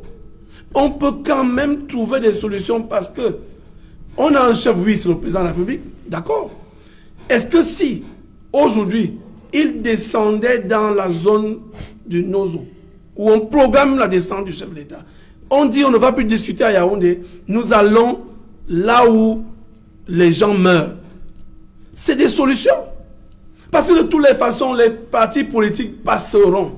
Les hommes passeront, le Cameroun restera. Et il ne faut donc pas que les enfants, malgré ceux qui sont morts, d'autres sont encore en vie. Il ne faut pas que nos enfants, quand on va laisser ce pays, que nos enfants aient en idée que leurs parents n'ont rien fait. Oui, nous n'avons pas peut-être toutes les forces et tout le pouvoir pour convoquer à ce nombre de choses, mais j'ai dit, c'est le président de la République qui est garant de la sécurité des Camerounais. Et ce qui est garant de la santé, tout ce que vous pouvez imaginer, l'éducation que les enfants là sont allés chercher avant de mourir, alors il est question ici que le président frappe du poing sur la planche, sur la table. Et il y a plusieurs manières de frapper le poing sur la table. Il peut dire que nous allons à Bamenda à partir de la semaine prochaine. Il peut dire que nous allons à Boya, et ainsi de suite. Parce que de toutes les façons, il y a des limites qu'on ne traverse pas. Lorsque nous avons déjà atteint certaines limites-là, il faut bien entendu que l'on trouve une solution, quelle que soit la solution. Ok. Voilà, Hilaire Zipan, au mois de mai, on a quand même vu un rapprochement entre le pouvoir, le régime et certains leaders sécessionnistes. Est-ce qu'il n'est pas temps de réactiver ce levier-là? Oui, je crois savoir que c'est cette phase-là qu'il a fallu aborder, explorer un peu beaucoup le client, parce que la négociation a commencé. Oui. Et les informations qui nous sont parvenues au point de vue communicationnel laissaient entendre qu'il y avait quelques avancées. Mais il y a 2 points de blocage qui sont tout à fait très importants. Les sécessionnistes discutent en tant qu'ambazoniens, république non reconnue par la communauté internationale, qui n'a pas d'espace.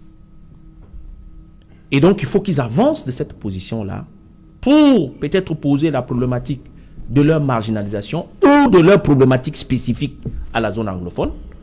Mais de là à dire à une république reconnue qu'on est ambazonien, c'est assez difficile au point de vue légal. Je ne suis pas juriste, mais il est faux. Donc il y a ce blocage-là. C'est un blocage particulier. Donc, la phase de mai était une phase un peu en douce pour préparer les éléments de cette grande négociation possible. Donc, ce point-là reste un point de blocage extrêmement important. À mon sens, lorsqu'on va à une table de négociation, c'est le compromis. Ce qui n'est pas bon, c'est la compromission. C'est-à-dire qu'abandonner presque toutes ses positions pour adopter celle de la partie. Mais on a vu dans certains pays que lorsque des crises comme ça existent, il y a généralement dans ce qu'ils revendiquent des branches. Il y a la branche politique et la branche armée. Mais à l'heure actuelle, ce n'est pas une branche armée parce que la machette n'est pas une branche armée.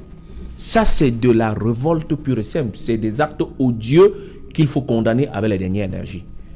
Mais ce qui est tout à fait important, c'est l'adresse et la méthodologie. Pourquoi y a-t-il une fuite quand bien même nous sommes au courant que, du moins maintenant, qu'il y a eu plusieurs négociations avant qu'il y ait cette fuite-là, qui bénéficiait. Il y a eu 3 rencontres avant. Voilà, qui bénéficiait de cette fuite-là. Oui. Et pourquoi a-t-on ébruité pendant que nous étions? Celle demain. Voilà. Donc, voilà autant de solutions, autant de questions qui laissent entrevoir un certain nombre de choses. Vous dites quelque chose d'important. Vous dites que pourquoi il n'y a pas eu de bruit lors des premières rencontres. Pourquoi le bruit à la rencontre de Voilà. Ça veut dire certainement qu'il y a, comme on l'a si bien senti, qu'il y a des gens qui font de l'économie de la guerre, qu'ils veulent que les choses perdurent et qu'ils ne veulent pas que les choses avancent dans le bon sens. Je crois savoir que j'ai senti un peu au grand dialogue une capacité, du moins l'envie du Premier ministre qui était président, de vouloir faire avant, d'aller un peu plus loin. Parce qu'il avait une phrase qui était tout à fait extrêmement importante. On peut discuter de tout, sauf de la sécession. Je pense que c'était la ligne rouge. Et je pense, à mon sens, que les négociations visaient, au moins les pré-négociations, visaient à désamorcer d'abord dans un premier temps ces séparatistes qui se disaient qu'ils ne sont plus, qui n'appartenaient plus à la République. Donc il est bon d'abord de les ramener en République, puis par la suite étudier plus ou moins les revendications spécifiques. Point par point, on peut arriver à quelque chose de consensuel. Mais je pense que tout ça, je ne suis pas dans ce schéma-là, mais il y a des trucs immédiats. Demain lundi, il va y avoir Ghost Town. Bon. Si l'on a pris conscience, est-ce que demain lundi, on fait le Ghost Town, oui ou non? Première question. Je pense que là, il faudra donc qu'on regarde ça de très près. Ça, c'est le premier élément sur lequel...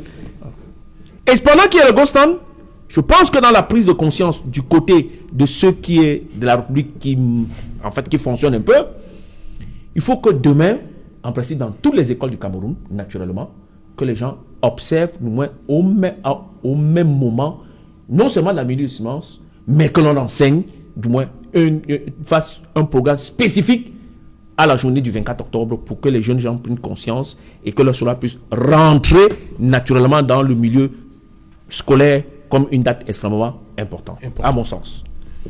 Un peu comme le 16 juin avec la journée de l'enfant africain par rapport à ce qui s'est passé en Afrique du Sud. Exact. Que l'on essaie d'intégrer ça comme ça, dans ce sens-là, au point de vue historique, pour que nous essayons de prendre conscience dans ce sens-là. Mais le drame, c'est que j'ose croire que va rester dans cette disposition-là. Vous voyez la disposition d'esprit sur laquelle il veut construire, il veut rester citoyen. Mais en permanence, il y a un clivage à l'intérieur, naturellement, qui veut nous ramener dans des positions complètement conflictuelles, à savoir stigmatiser un certain nombre de personnes qui sont des individus qui ne constituent en rien le blocage du pays. Émettre une idée, c'est vérifier son argumentaire. Une idée ne se vérifie pas à son énoncé, elle se vérifie à sa faisabilité. Ce que nous recherchons à l'heure actuelle, c'est les éléments qui peuvent construire d'abord la paix. Et dans ces éléments-là, celui qui a même l'autorité la plus forte de le dire à l'endroit de d'autres Camerounais, c'est le président de la République. On n'a pas d'autre choix que de faire recours au président de la République dans ces circonstances. Okay. Que nous voulons ou pas, c'est le seul recours. Ensuite, qu'on lui donne les éléments pour qu'il puisse adresser ou pour qu'il fasse une adresse vis-à-vis des Camerounais pour que nous constatons que le président est dans cette bonne lignée-là. Donc, de là à ce que nous commençons d'abord par stigmatiser, par éliminer certaines personnes, par éliminer d'autres qui ont posé des actes plus ou moins, il y a des actes aussi odieux que l'on a regrettés qui sont venus de l'autre côté. Je ne vais pas le rappeler ici parce que ça ne sert à rien de jeter l'anathème dans des solutions ou dans des contextes. Okay. Et enfin, ce que je voudrais dire, c'est que l'ensemble de l'élite de la zone du nord-ouest et du sud-ouest ne sont plus là-bas. C'est ça le problème. Tous ces élites vivent certainement soit du côté réfugié, soit pour ceux qui sont fonctionnels de notre côté. Or, la légitimité que les élections devaient leur conférer montre à suffisance qu'il n'y a pas eu les élections crédibles parce que personne de légitime issu des élections ne prend la parole pour s'exprimer dans les circonstances pareilles. Okay. Ce n'est pas le sous-préfet qui devait s'exprimer, mais bien entendu, soit le maire, soit le député, soit le sénateur, qui a eu la légitimité nécessaire pour parler au nom de cette zone-là. Curieusement, ces élus-là appartiennent tous au même parti au pouvoir, et c'est ça la difficulté, et ça renvoie toujours au problème et à la problématique du code qui nous permet d'avoir l'accessibilité à la légalité et à la légitimité. On va contourner, mais on reviendra dessus, parce que c'est la seule façon d'avoir des gens crédibles à la tête de nos institutions. Voilà, merci. On va prendre la direction de Berlin. Voilà, Padia Sanga, comme vous avez vu, c'est dit. Qu'est-ce qu'il faut faire dans l'urgence, Padia Sanga? Yes, Serge Alain Otu, I'm very, very sorry to say this, but I thought that we're coming to talk about solutions to the Anglophone problem. I did not know that people came here to play partisan politics. We are here because children have died. It's a special edition consecrated for that subject. And I think that we are sitting in a national dialogue where people came there to talk about different things, whereas the topic was the Anglophone problem. That said, Mr. Sejalin, I still want to concur, and I want to say that I've not come here to make the process of MLC or Maurice Kampu. And I have my friends in the MLC who have not picked up guns. They have never called for guns. Those people who said they wanted to buy guns, they know them. Some of them could be of the MLC, but the MLC is not responsible for the activities that are happening here. Njamin, for example, has never called for guns. So that man from the CPDM party who came and said here, saying that they should ban the MLC, that's the same thing that they did because they wanted to be exclusive and they banned the UPC. And listen, the solutions to the Anglophone problems is amongst the Anglophone. And there must be an intra-Anglophone dialogue because this thing, people going to the Northwest and then saying that, oh, we are sorry, we are coming to show compassion with you. It has not worked for many years because these children have been killed, definitely not by Francophones, but by Anglophones. So Anglophones should sit down and be able to talk to themselves. And that discussion should be facilitated by the government, either in or out of the country. Mr. Serge Alain Otu, I don't know the necessity that was the necessity of the constitutional amendment of 2008. If there was a necessity, I cannot tell till today, but it seems as if they used the power, the CPDM used its best majority to amend the constitution. And this Cameroon constitution, that same mechanism can be done to appease the Anglophone. And I keep saying this, it is time for an Anglophone to become the president of that country because the Anglophones feel cheated because there was something that they call Article 47, the federal constitution or the draft federal constitution that talked of alternation of power. So when we come and sit on platforms like this and we are looking for solutions, please don't politicize it because some of us also have political target. But for the sake of these children and for the sake of peace, we have come here to talk about it. I just want to concur with what my brother Floribert said, and the Cardinal has also said it. There is some kind of a peace initiative that has been organized, scheduled for Ghana and we are talking behind the scenes. We want to bring all Anglophones around that initiative so that Anglophones should talk to themselves, because the government and some of our Francophone brothers are trying to instrumentalize Anglophones for their political gain, and you could see that reflect itself on this platform when we were talking. So for the meantime, there should be an intra-Anglophone dialogue. The content of the spatial statute should be very, very clear. It should be loaded with those institutions that we brought in. And I want to take this one from the chairman of the SDF. The parents of those children should take their responsibility and forget about the government. The government has failed, the Ambazonians have failed, and the people of the Northwest and Southwest, they can rise up and then know who is doing what. That one is possible as they rose up in 2016. But to come and say that the solution is going to come from Yaoundé, that they should bring they should make another national dialogue, the Anglophones should sit down first and come out with legitimate leadership, because what is going out here in the diaspora, it is what we call in English snake bites snake, amber versus amber. There is no consensus out here. I believe that the people back home are even more united than us sitting here in the diaspora. So please, when we are talking about the Anglophone problem, we should try to be humble and know that these people are in deep pain. And that is that pain that brought me on this platform today. And I want to suggest this to you people, Serge, Alain.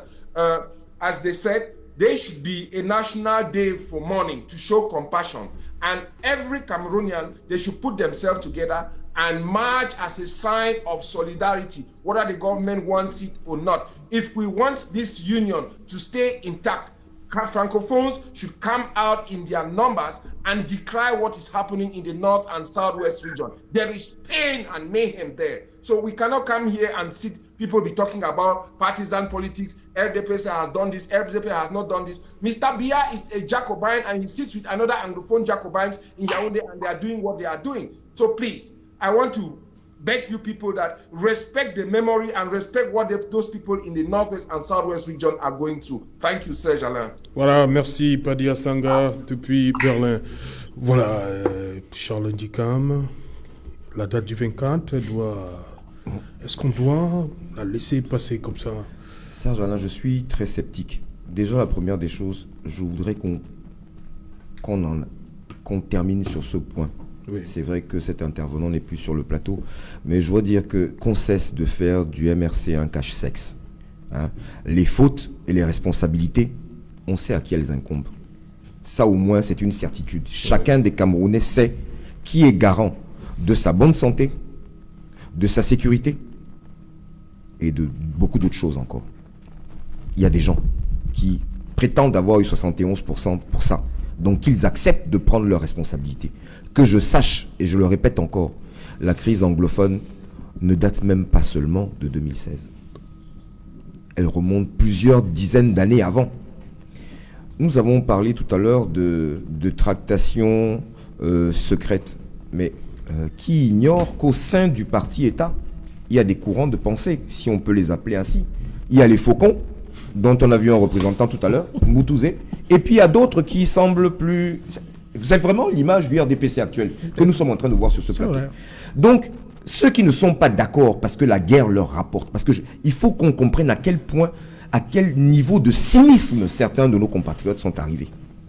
Et vous me parlez de compassion, ce sont des enfants, mais Ezeka, qui en parle encore? On a vu le premier des Camerounais, non, il était même à l'étranger, je pense. Non. Alors, je pense que chacun en conscience, je n'ai de cesse de le dire, si ce que je décris, mon compatriote en face là ne le voit pas, qu'il ne me suive pas. Mais si je lui dis que je n'ai pas d'eau, qu'il n'y a pas de centre de santé chez moi, que le ministre, une fois qu'il est rentré à Yaoundé, oublie les promesses qu'il a faites à Meilleur-Messala, comme il le fait à Bafoussam, et qu'il se reconnaît dedans, alors lorsque je dis, allons le leur dire dans la rue, ils devraient pouvoir me suivre. Et c'est cela le souci aujourd'hui. Nous sommes dans une situation dont une seule personne, et je le dis, je le répète, c'est à lui que j'ai fait appel dès le départ, est aujourd'hui en responsabilité, responsable à 2000%. Soit il s'en fout de ce pays, ce que je n'ose pas penser, soit il demande il retient par la laisse ses chiens et leur dit stop maintenant. Le moment n'est plus pour vous. Je vous ai laissé faire. Vous n'avez pas apporté de solution. Maintenant, je vais prendre d'autres solutions. Mais dans un pays normal, même en construction, comme j'entends certains dire des fois, mais quand il y a une situation, que ce soit la Covid qui est passée, des situations extrêmes, quel que soit le domaine, je vois ailleurs, on appelle tous les enfants du pays, on leur demande de venir s'asseoir. Si on a trouvé Maurice Kamto assez bon pour en faire un ministre à un moment donné, il n'est pas devenu idiot par enchantement.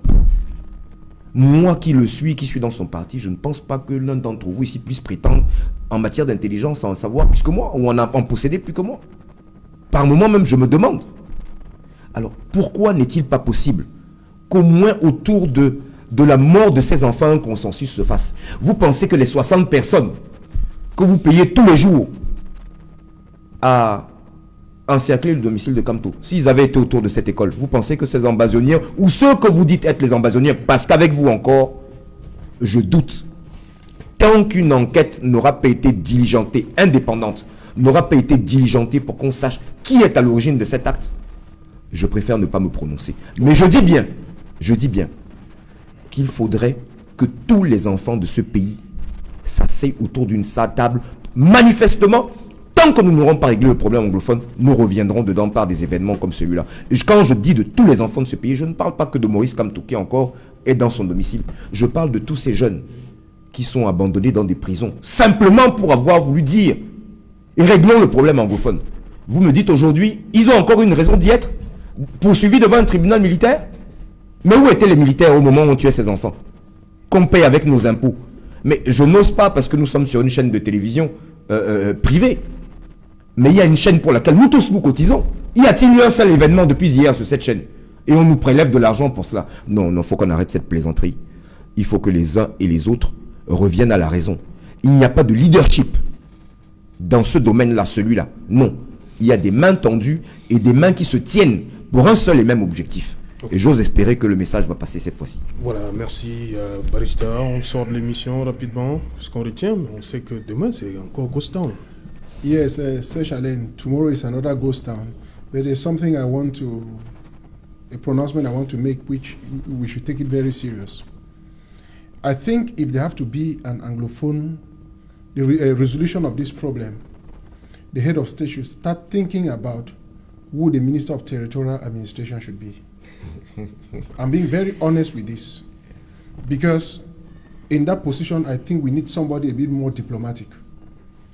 We have Atanganji is a vibrant person, he works, but I think he's not qualified. By his nature, that is not where he's supposed to be. Not only nature. Then, you see, when he was appointed the Minister of Territorial Administration, I felt terrible because it was like bringing an Anglophone to fight Anglophones. And that is exactly what has been happening, because Anglophones look at him now as a traitor, whereas they would have brought somebody who is more diplomatic. So to me, the very first thing, you should give people the post in consideration of their personal character. I think in that ministry, we need somebody who is a bit more diplomatic. And many people still think that his attitude consists of a problem for the Anglophones itself. I'm just being very honest with that. Ça, c'est le pouvoir discrétionnaire du chef de l'État. That's why I'm saying that if the head of state is working for us, he should put that into consideration. I'm being extremely honest with this. Okay. Thank you so much. Je voudrais dire deux petites choses avant. Très rapidement. Le fait qu'on a refusé à un moment l'initiative de la All Anglophone Conference. Non, la conférence générale anglophone. Oui, la conférence générale anglophone. Oui, bien c'était dans les années 90. Bien sûr, la conférence générale anglophone, oui, prônée par le cardinal Christian Toumi, est un problème pour la possibilité de solutions à l'heure actuelle. Premier élément. Mais ce n'est que partie remise. Parce qu'en fait, le problème va se poser entièrement, je le dis sur ce plateau, quand on va constituer, dans le cadre des régions, la chambre des chefs et la chambre des communes. À ce moment-là, on va retrouver le problème dont soulevait le cardinal Christian Toumi, en ce sens que les chefs qui feront partie de la Chambre auront la légitimité de poser le problème réel anglophone. Et ensuite, ceux qui seront des conseillers régionaux issus des élections vont reposer le problème. Ce problème à double étage va créer plus de problèmes, je le dis d'ici d'avance, qu'elle ne va résoudre. À ce moment-là, on va voir soit la vérité de la crise anglophone, soit la capacité réelle du pouvoir à transférer réellement le pouvoir dans les régions. Ce problème va se poser. La légitimité des chefs en question aussi. Exactement. Voilà, Raphaël Ndougou.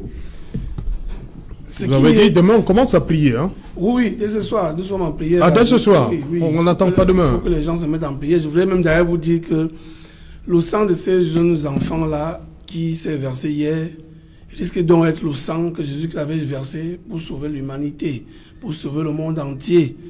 Et je voudrais quand même dire qu'on a vu le Boko Haram se calmer parce que les populations ont participé. Oui. Tout à l'heure, on parlait des élites. Je ne sais pas pourquoi ça divise. S'il y a des gens qui s'abreuvent derrière cette guerre, ils en prendront à leur dépens. S'il y a des gens qui veulent s'enrichir derrière cette guerre, ils vont prendre justement à leur dépens et ils auront en face de le Seigneur Jésus-Christ qui a sauvé ce monde. Maintenant, s'il y en a qui refusent carrément, parce que si des enfants qui sont venus tuer les autres, c'est des Camerounais. S'ils viennent d'ailleurs, ils peuvent facilement être identifiés. Donc je pense que la participation de tous, tout le monde doit participer pour la fin de cette guerre-là. Elle a déjà trop duré. Je pense qu'on doit laisser, je l'ai dit, nos égos pour dire non à cette affaire et on va reporter nos vestes de politique après. Pour l'instant, disons non dans l'ensemble, que cette affaire-là s'arrête et qu'on trouve les solutions après, ces solutions politiques. Parce que cette affaire des anglophones date depuis. Ils ont posé même un certain nombre de problèmes. Mais pour l'instant, qui va porter la parole de ceux qui sont en brousse? On ne sait pas qui. Parce que s'il y avait quelqu'un qui porte la parole, dit il y a telle personne, vous voyez même que dans leur jargon, il y a division. Véritablement, c'est pour ça que j'ai convoqué la prière. Parce qu'à la fin, on ne comprend plus là où on va.